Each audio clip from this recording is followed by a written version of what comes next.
All right, welcome back to Crypto Comics. I am your humble host, Matt Legit, and I am pretty stoked to talk about this comic book here today. This is a real gem that you've never heard of, hidden deep within your back issue bins. If you are into fantasy, if you are into swashbuckling, if you are into sword and sorcery, if you are into steampunk, if you are into any of these things, science fiction, please check this out. It might be a little tricky for you to find because I do not think there were very many issues of this printed. It is by Dan Fraga. We talked about Dan Fraga's work on Black Flag, a week or so ago. And this is something he made that is absolutely fantastic. This cover is by Michael Turner, the late great Michael Turner of Fathom fame. This is the Gear Station. It only ran for 6 or 7 issues. And unfortunately, the first story ends, but then a new story begins, and we never get to see, what happens. But it was a fair stopping point, I suppose. This comes from March of 2000. So Danny had been in the business for a few years now. And what's unique about this is the backgrounds are all computer generated, which at this moment in time, in the year 2000, that was very unique, very original in a comic book. And I'd love to read it all to you, but I just kind of want to show it to you because I want you to go pick this up. If you're into this kind of stuff. Dan's artwork in this is very unique, kind of has a bit of a manga vibe to it, but nothing compared to the Alpha Flight that we just did. This is, it's just unique. This is Arthur, and he's breaking into Lockhart Castle. He was a former Steam Lord, and so he knows a back entrance into the castle. The castle floats in the sky, but how you get into it, the secret entrance is basically you go through a secret entrance and then you get in this bubble and it floats you up there. And why he's breaking in is to talk to the princess because his arch nemesis has got a plot to have him killed. And this is the Chamber of the Moon. Here's Kiri, the princess. He throws this marble. She's like, "Marbles? I'm in no mood for games. Show yourself." "This isn't a marble. It's a Grakata gem. Who's doing this?" And it turns into this rose, this colorful rose. Isn't that fun? "Like it, princess?" "Arthur! You know you're not supposed to be here. Drakdomo will kill you if he finds you." "Glad to see you too." "Oh, just shut up and kiss me, you big hunk of man." And they do. And sure enough, here comes this douchey Drakdomo. And he's pissed. "That would have been hard enough from the bottom of the ocean, but it will be even harder when he's dead. Sorry to have interrupted you and my fiancé, Arthur, but there's work to be done. Men, kill him!" I doubt he sounds that much of a weasel, in real life, if this was real life. "Get behind me, Kiri!" And he just uses his laser whip and literally severs the hands off of these two royal guards. Badass. And then he throws another one of those gems, and poof, it makes her disappear. And so he, disappears her to somewhere safe. I'll be back to make you pay for your treachery. Halt! Enjoy your last days alive, Domo. Troopers, kill him! Meanwhile, at the Carter homestead, this is a nice little farm where this boy Bryce and his father, Darius, have a little ranch where they breed boroxes, griffids, and other valuable beasts. The animals they raise and the vegetables they grow are their only means of survival. But they've recently fallen on hard times. So it's kind of like a Jack and the Beanstalk sort of a vibe where instead of a mother, it's a father. He sends the boy to town to sell the last breeding borox they have just so they can get the money to pay off the Steam Lords and Drakdomo, who they are indebted to. So, the boy, Bryce, takes the borox here, which is very stupid looking. I will freely admit that this is the stupidest looking animal you're going to see in a comic book today. And it does not help the story, to be honest with you. It makes it hard to take what's going on serious when you have an animal that looks this goofy. Same with this little guy he's got here. Like, this is a weird looking little thing. This is Worm. I'm not sure what kind of an animal he is. But just kind of bizarre. So Bryce goes to the forest and he finds these two I think they're twins. I imagine them as twins, and we're getting ready for the Great Quan Tournament. What's it to you, farm boy? Oh, well, you should buy some of my vegetables to help you get big and strong for your little tournament. We don't need your vegetables, farm boy. We have magic.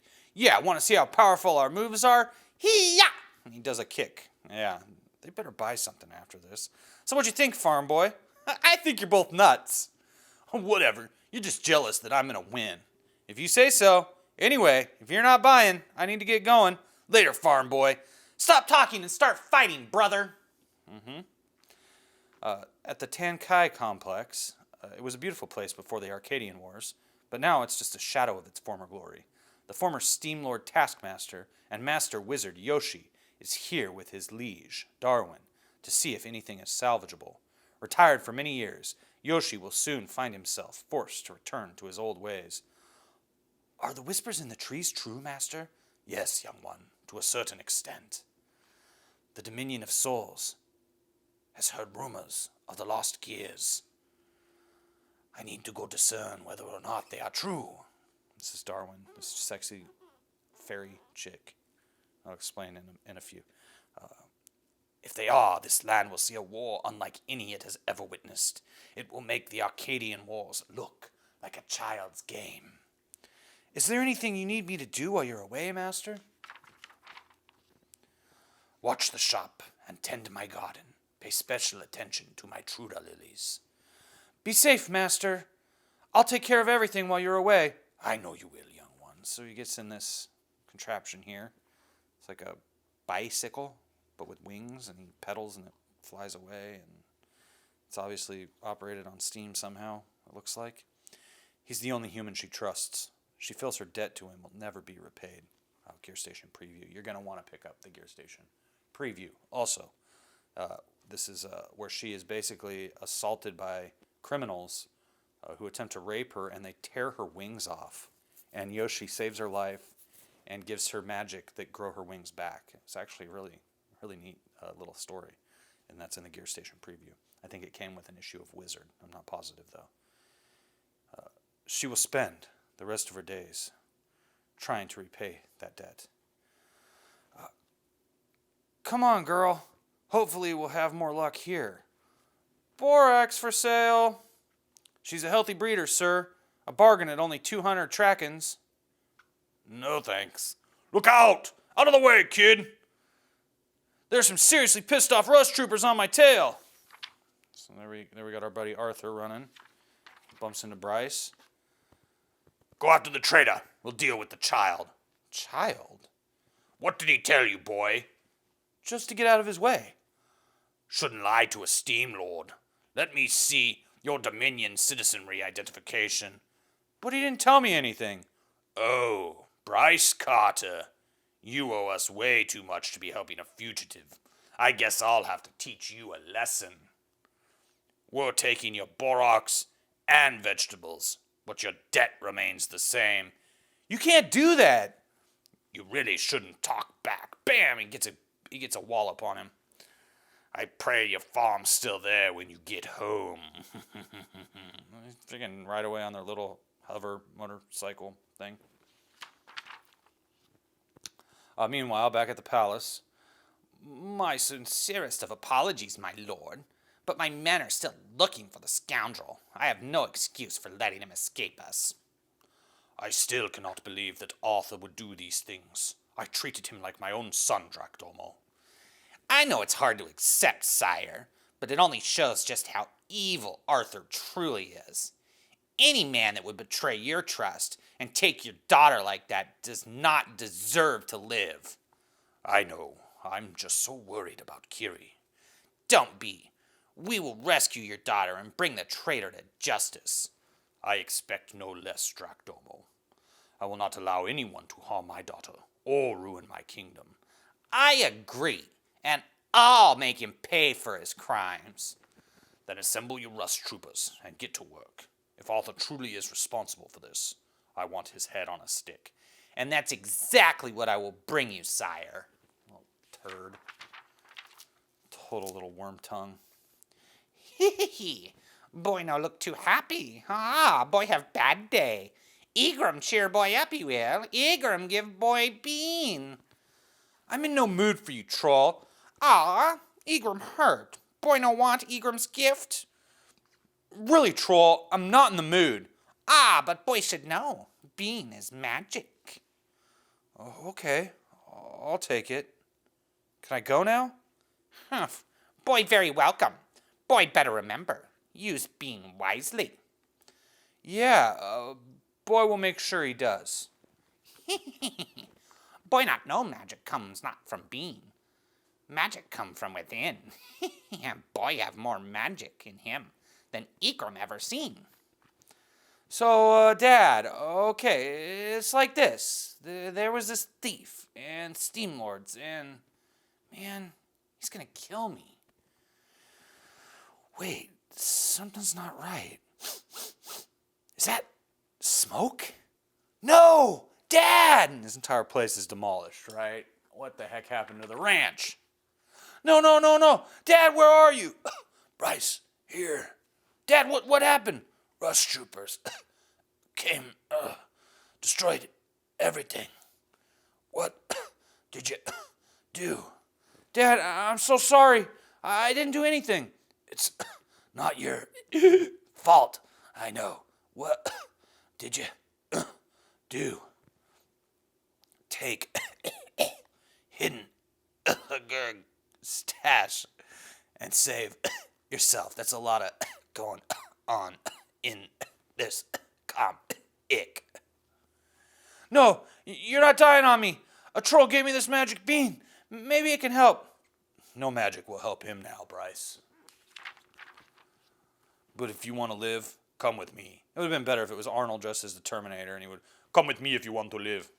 To be continued, and it was continued, in a few more issues of the Gear Station, which, are really good. I mean, you're going to get the whole battle between him and Dracdomo. You do get that before the series was unfortunately canceled, probably due to low sales.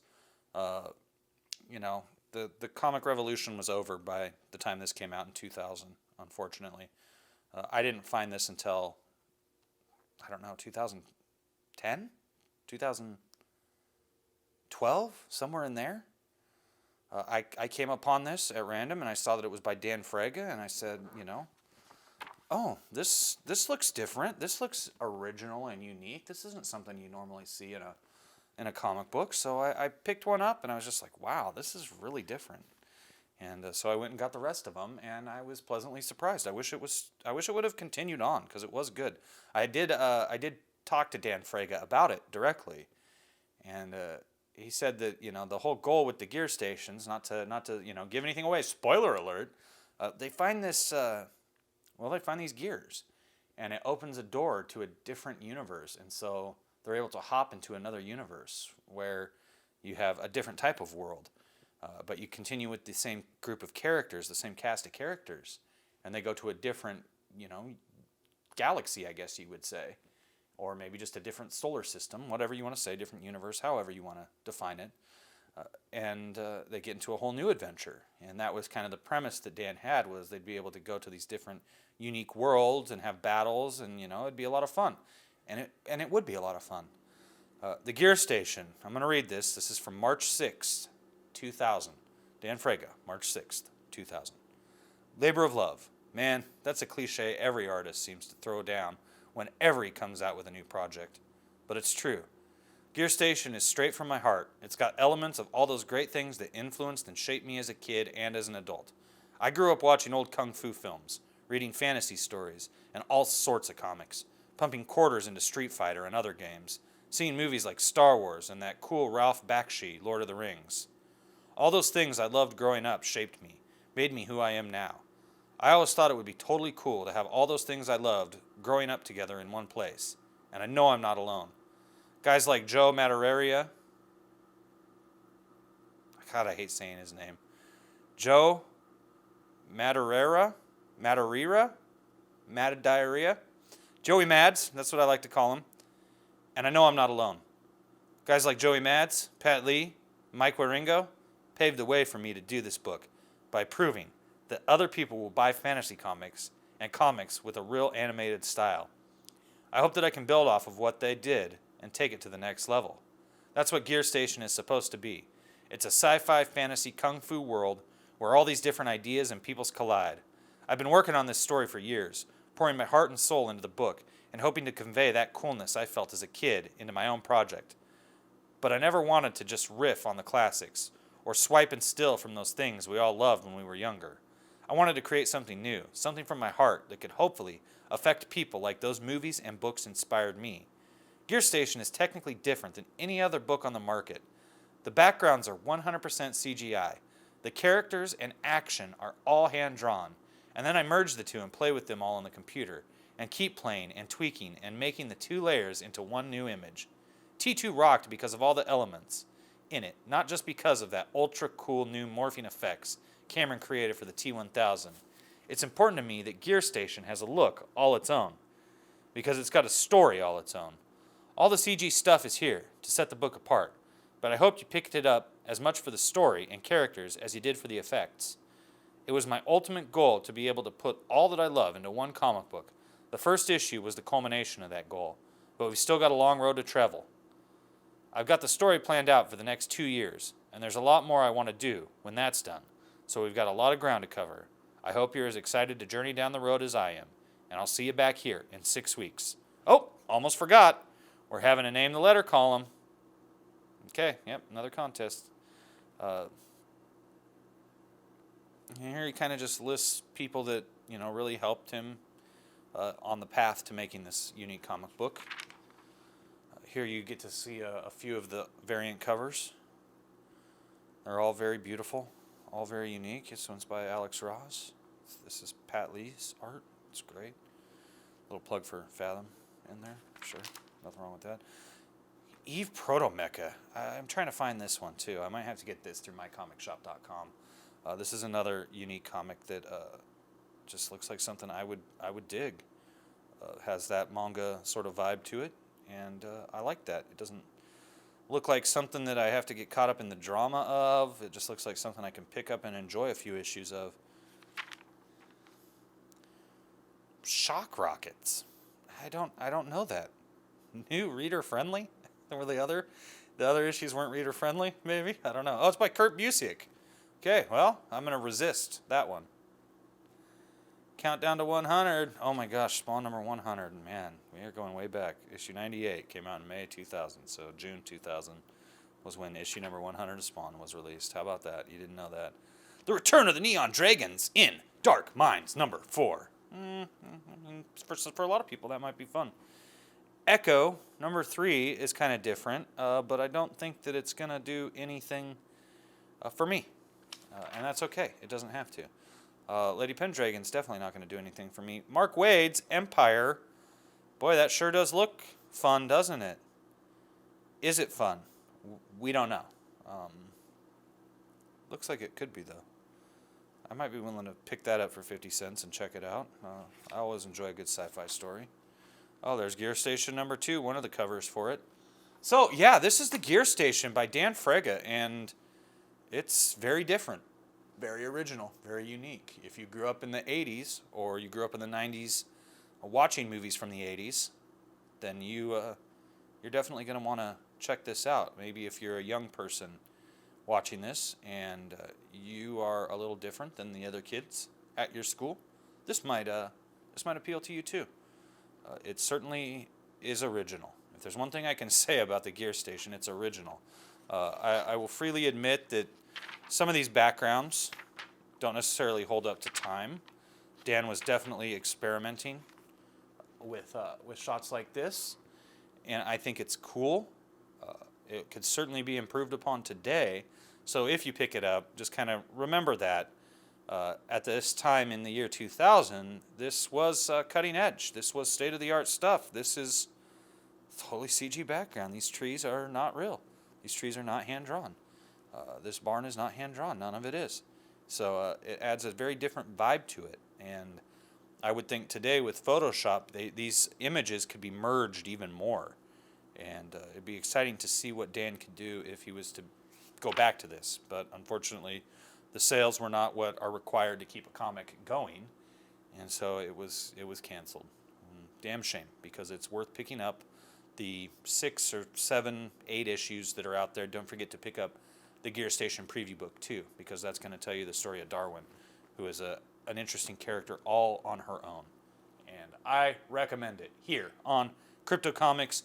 If you like it, please like it. If you want to subscribe, that would be totally awesome. Hit the ding dong for notifications. Don't be afraid to share any of these videos I make, because they are fun and your friends will enjoy them too if they like comics. All right, that's it for me. I will see you guys next time here on Crypto Comics.